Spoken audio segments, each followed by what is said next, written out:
We'll have to see if they can build on it. Look, the drought is finally over. Jaguars hadn't run a road game in the U.S. in over a year. It was kind of a long wait as fans were just waiting for it. And they really hadn't done it in Tennessee in this fashion. So color me impressed. Look, Tennessee historically has been a house of horrors for the Jaguars. I mean, it scares them a lot. This is just the second win in Tennessee since 2014. So a win definitely isn't something that you should just sweep under the rug, especially against the Titans in Nashville. It could give the Jaguars a little bit of life down the stretch to finish the season, maybe stack a few wins and, tell everybody that the Jaguars are back. Look ahead at that schedule. The last 4 games, it's honestly kind of a cupcake kind of schedule. Look, realistically, the Jaguars could probably finish the year with 6 or 7 wins. And that might sound crazy, get that kind of reaction from folks when you start to think about it, but it's not out of the question. Wins are always good, but in this case, they can also kind of be bad because it does give the team a little bit of a spark, and they do finish the year on a little bit of a run. Does that convince Shad Khan to give Trent and Doug another year?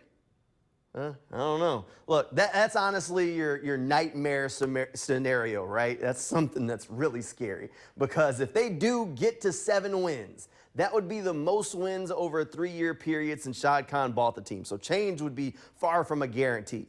After the win against the Patriots, I said the simple thing, stay the course. And honestly, we could take it to the next level, not back around or take it a step back. Don't let a win stop the agenda for change. And that is even more true now.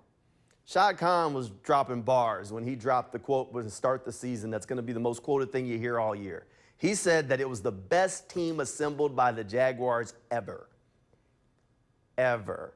And you know what? Having 3 wins in December doesn't exactly add up to that quote. So now let's be serious.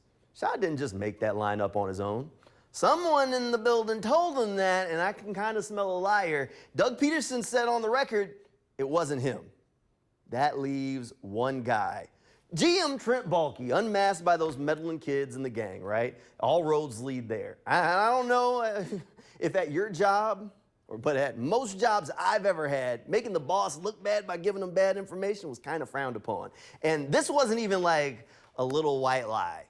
This was like, he didn't just stretch the truth. This was, I got some beachfront property in Idaho for sale of level of lies. This was, the Jaguars scored 10 points today against the Titans, and it seemed like a small miracle type of lie. So let's not lose sight of the need to just go on ahead and gut the building.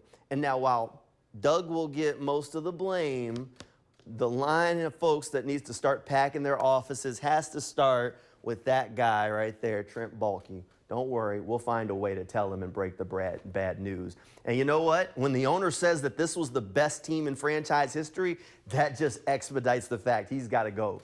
When the bar was set that high and wins against teams that are in the race for a top 5 draft pick, they shouldn't be applauded, they should be expected.